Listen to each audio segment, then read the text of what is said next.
For betrayed partners who are choosing to reconcile after infidelity, one of the most common pieces of advice that you'll hear is to trust but verify. It makes a lot of sense. Trust has been broken. You should not be expected to blindly trust them again, especially after everything they've done to you. And so what this usually looks like practically is sharing locations, access to phone, access to passwords, looking through their messages, checking on their calendar, and some communication structure around where they're going to be, who they're going to be with, what they're doing, when they'll be home, stuff like that. All of that can be appropriate parts of rebuilding the relationship, and I would put those all under the verify category. But I think it's important that we remember that being able to verify what's going on is not the same thing as trust. That's why you can look at your partner's location, see that they're exactly where they said that they would be, and still not really feel safe. So you might check the map, you see they're at work, you feel a tiny bit of relief, but then your mind starts asking more questions like, well, who are they talking to while they're there? Could they have left their phone somewhere? What happened before they arrived? What if they've gotten better at hiding it? Or what if I had checked just 10 minutes earlier, would I have seen something different? And now the information that was supposed to reassure you has just created more questions. Now, this isn't about location sharing specifically. This is just one example. Location sharing is overall a good idea. My point is that location sharing tells you where their phone is at right now. It doesn't heal everything that happened before. It might explain what's going on today, but it doesn't necessarily explain why they did what they did 6 months ago. Just being able to look through their messages now doesn't explain the messages that they were sending while they were being unfaithful. It doesn't explain how they could come home, look you in the eyes, and act like everything was normal. It doesn't explain to you which memories of yours were real and genuine, which ones were happening while the truth was being hidden from you. In other words, present day behavior, even good present day behavior, does not automatically heal all the wounds from the past. Sometimes there are specific conversations that need to be had as a couple to address those former wounds, and sometimes they're more internal. They're things that you need to process and heal from on your own. There might be questions that you still need to answer. There might be things you need them to acknowledge and specific pain points that you really want them to express remorse for.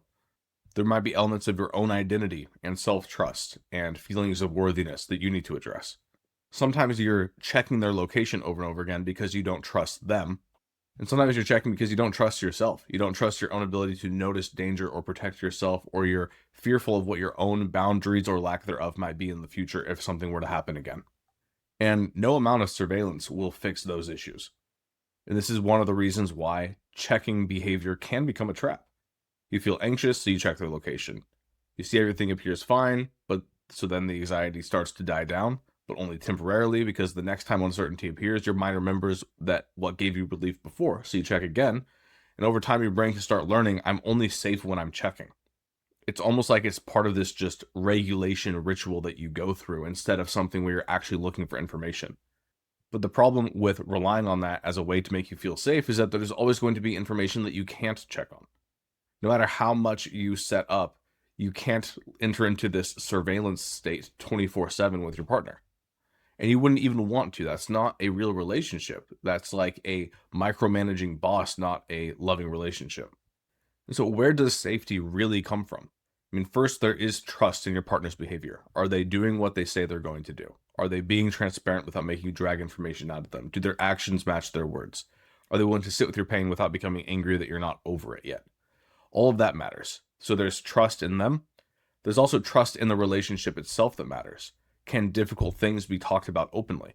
Can you bring up a concern without being dismissed, blamed, or called controlling? Is the relationship becoming more honest, or is everyone trying to simply avoid another argument? And then there's trust in yourself. Do you trust yourself to notice when something feels wrong? Do you trust yourself to ask difficult questions? Do you trust yourself to maintain your boundaries? And so the verifying aspect only really does help assist with one element. It helps you gain some knowledge of whether your trust in them should be there or not.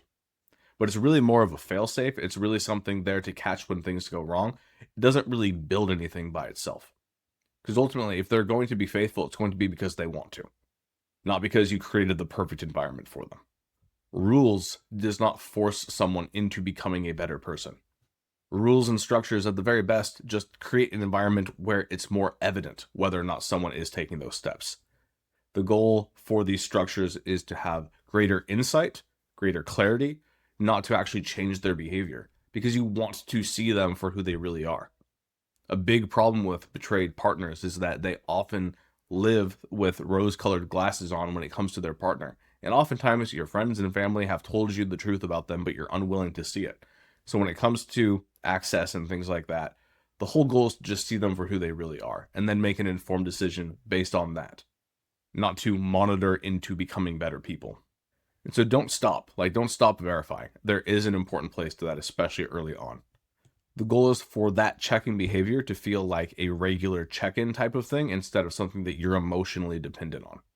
So if you have their location, passwords, the phone, all the information they could possibly give you, and you still don't feel safe, that doesn't necessarily mean that you just need to get more information. That means that there's something about their behavior, the relationship itself, or something internal that still needs to be addressed.